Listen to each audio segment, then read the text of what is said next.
Hello children, let's continue the same chapter, Adaptation in Animal, that is 8th chapter. In that we will be doing arboreal animals. Koala bears, monkey, chameleons, lizards and squirrel live on trees most of the time. They are thus known as arboreal animals. So arboreal animals ಅಂದರೆ ಏನು, ಮರಗಳ ಮೇಲೆ ವಾಸ ಮಾಡುವಂಥ, most of the time ಮರಗಳ ಮೇಲೆ ಕಾಲ ಕಳೆಯುವಂಥ ಅನಿಮಲ್ಸಿಗೆ ಆರ್ಬೋರಿಯಲ್ animals ಅಂತ ಹೇಳ್ತೀವಿ. ಸೊ ಆರ್ಬರ್ ಫ್ರೆಂಚಲ್ಲಿ ಆರ್ಬರ್ ಅಂದರೆ ಟ್ರೀ ಅಂತ ಅರ್ಥ. The tree is the natural habitat. So ಈ ಅನಿಮಲ್ಸ್ಗಳ ನ್ಯಾಚುರಲ್ ಹ್ಯಾಬಿಟ್ಯಾಟ್ ಬಂದ್ಬಿಟ್ಟು tree. Arboreal animal have strong claws to cling to the branches. So ಈ ಅನಿಮಲ್ಸಿಗೆ ಇಲ್ಲಿ ನೋಡ್ತಾ ಇದ್ದೀರಲ್ಲ, ಕೋವಾಲ ಬೇರ್ದು ಉಗುರುಗಳು ಎಷ್ಟು ಸ್ಟ್ರಾಂಗ್ ಆಗಿರುತ್ತೆ. ಸೊ ಆ ರೆಬ್ಬೆ ಕೊಂಬೆಗಳನ್ನ ಹಿಡಿದಿಟ್ಕೊಳ್ಳೋದಕ್ಕೆ ಶಾರ್ಪಾಗಿ ಇರ್ತವೆ.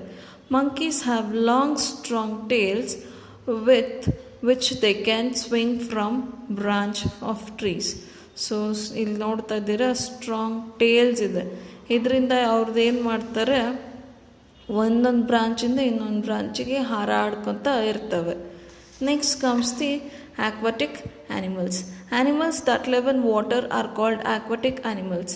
Ducks, whales, dolphins, swans, turtles, crab, etcetera and different kinds of fish are all aquatic animals. So ಯಾವ್ಯಾವ aquatic animals, ducks, whales, dolphins, swans, turtle, crab, etcetera ಮತ್ತು ಆಲ್ ಕೈಂಡ್ಸ್ ಆಫ್ ಫಿಶ್. ಇವನ್ನ aquatic animals ಅಂತ ಕರೀತಾರೆ. Aquatic animals ಅಂದ್ರೇನು, ನೀರಲ್ಲಿ ವಾಸ ಆಗುವಂಥ animals. They all feed on aquatic plants and animals. So ಇವೆಲ್ಲ ಆಕ್ವಾಟಿಕ್ ಪ್ಲಾಂಟ್ಸು ಮತ್ತು ಸಣ್ಣ ಸಣ್ಣ ಆ್ಯನಿಮಲ್ಸ್ ಮೇಲೆ ಡಿಪೆಂಡ್ ಆಗಿರ್ತವೆ. Fish have gills as the breathing organ. So ಫಿಶಲ್ಲಿ ಬ್ರೀದಿಂಗ್ ಆರ್ಗನ್ ಏನು, gills. The streamlined body and fins help them swim and steer through the water. So ಅದರ streamline body ನೋಡಿದ್ದೀರಾ, streamline body. So ಈ ಥರ ಒಂದು body shape ಇರೋದ್ರಿಂದ ವಾಟರಲ್ಲಿ steer ಮಾಡೋದಕ್ಕೆ ತುಂಬ ಈಸಿ ಆಗುತ್ತೆ. ಫಿನ್ಸ್ ಇದೆ ನೋಡ್ತಾ ಇದ್ದೀರಾ, ಈ ಫಿನ್ಸ್ ಕೂಡ ಹೆಲ್ಪ್ ಮಾಡುತ್ತೆ ವಾಟರಲ್ಲಿ ಸ್ವಿಮ್ ಮಾಡೋದಕ್ಕೆ.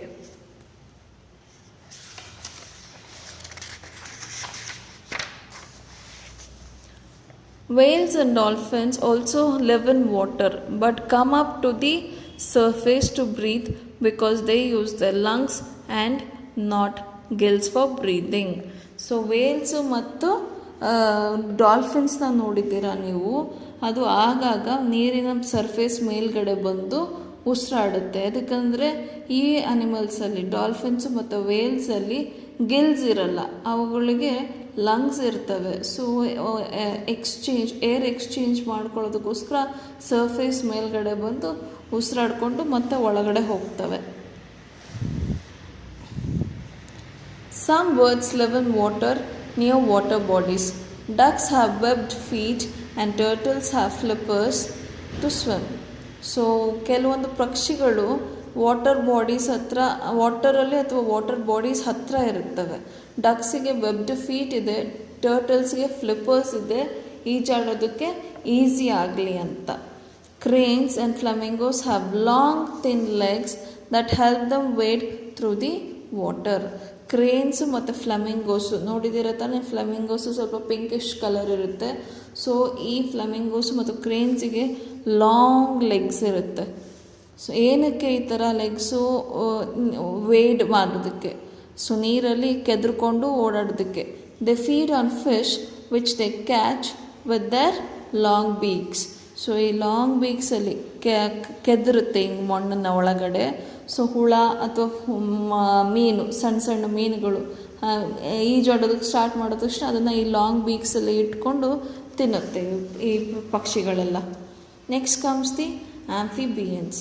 Some animals live in water as well as in land. So ಕೆಲವೊಂದು ಅನಿಮಲ್ ನೀರು ಒಳಗಡೆ ಕೂಡ ಇರುತ್ತೆ, ಹೊರಗಡೆ ಕೂಡ ಇರುತ್ತೆ. ಆ ಥರ ಅನಿಮಲ್ ಯಾವುದನ್ನು ಹೇಳ್ಬೋದು ನಾವು, ಆಮೆ ಹೇಳ್ಬೋದು. ಸೊ ಲ್ಯಾಂಡ್ ಮೇಲೆ ಬಂದು ಇರುತ್ತೆ, ಆಮೇಲೆ ನೀರಲ್ಲಿ ಈಜಾಡ್ತೇವೆ. ಅದಲ್ಲದೆ ಮತ್ತೆ ಇದನ್ನು ಯಾವುದು ಕಪ್ಪೆ ಹೇಳ್ಬೋದು, ಮತ್ತು ಹಿಪ್ಪೋಪೊಟಮಸ್ ಹೇಳ್ಬೋದು, ಮತ್ತು ಕ್ರೊಕೊಡೈಲ್ಸ್ ಇವೆಲ್ಲ ನೀರಲ್ಲೂ ಇರುತ್ತೆ, ಜೊತೆಯಲ್ಲಿ ಲ್ಯಾಂಡ್ ಮೇಲೆ ಕೂಡ ಇರುತ್ತೆ. They are called amphibians. ಈ ಥರ ನೀರಲ್ಲೂ ಇರೋದಕ್ಕೆ ಸಾಧ್ಯ ಆಗುತ್ತೆ ಮತ್ತು ಹೊರಗಡೆನೂ ಇರೋದಕ್ಕೆ ಸಾಧ್ಯ ಆಗೋಂಥ ಅನಿಮಲ್ಸ್ನ ಆಂಫಿಬಿಯನ್ಸ್ ಅಂತ ಕರೀತಾರೆ. Frogs, toads and salamanders are amphibians. They are able to live in water as well as on land. So ಇವುಗಳಿಗೆ ನೀರಲ್ಲೂ ಬದುಕೋದಕ್ಕೆ ಸಾಧ್ಯ ಆಗುತ್ತೆ, ಲ್ಯಾಂಡ್ ಮೇಲೆ ಕೂಡ ಬದುಕೋದಕ್ಕೆ ಸಾಧ್ಯ ಆಗುತ್ತೆ. They breathe through the lungs when on land. So ಭೂಮಿ ಮೇಲಿದ್ದಾಗ ಲಂಗ್ಸ್ ಮುಖಾಂತರ ಬ್ರೀತ್ ಮಾಡ್ತವೆ. They moist skin help them breathe when they are in water. So ಇವುಗಳ ಸ್ಕಿನ್ನು ತುಂಬ ಮಾಯ್ಸ್ಟ್ ಆಗಿರುತ್ತೆ. ಸೊ ಆ ಟೈಮಲ್ಲಿ ಸ್ಕಿನ್ ಮುಖಾಂತರ ಬ್ರೀತ್ ಮಾಡ್ತವೆ ನೀರಲ್ಲಿದ್ದಾಗ. Okay, next comes the aerial animals. Animals that fly and spend most of the time in air are called aerial animals. For example, birds. Their hollow and lightweight bones, streamlined body and wings help them to fly.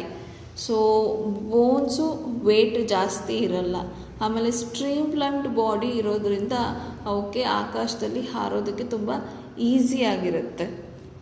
Most birds except the flightless ones such as the ostrich, penguins are aerial animals.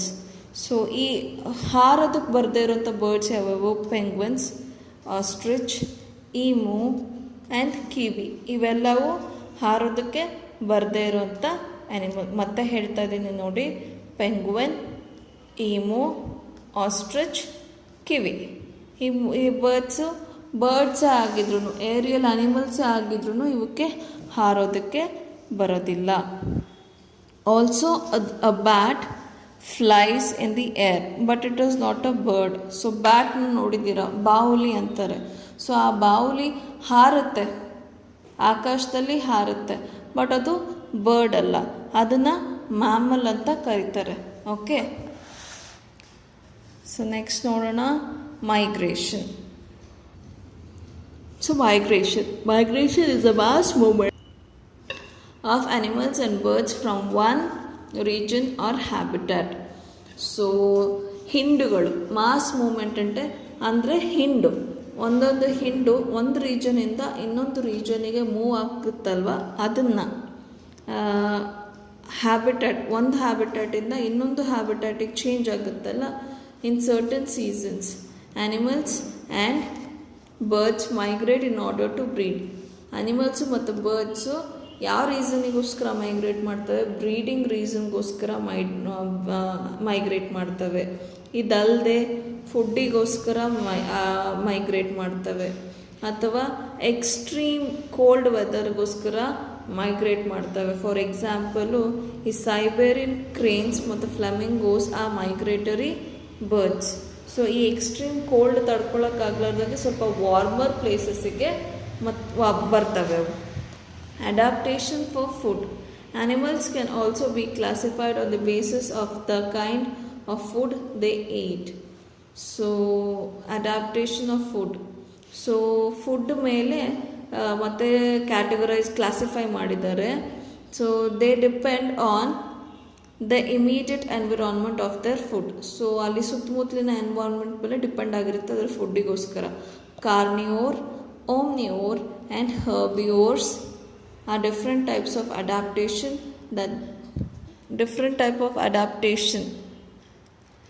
that help them get the food that they eat. So ಈ ಥರ ಆಗಿ classify ಮಾಡಿದ್ದಾರೆ. So ಇದ್ರ ಬಗ್ಗೆ next ಕ್ಲಾಸಲ್ಲಿ ಕಲ್ತ್ಕೊಳ್ಳೋಣ.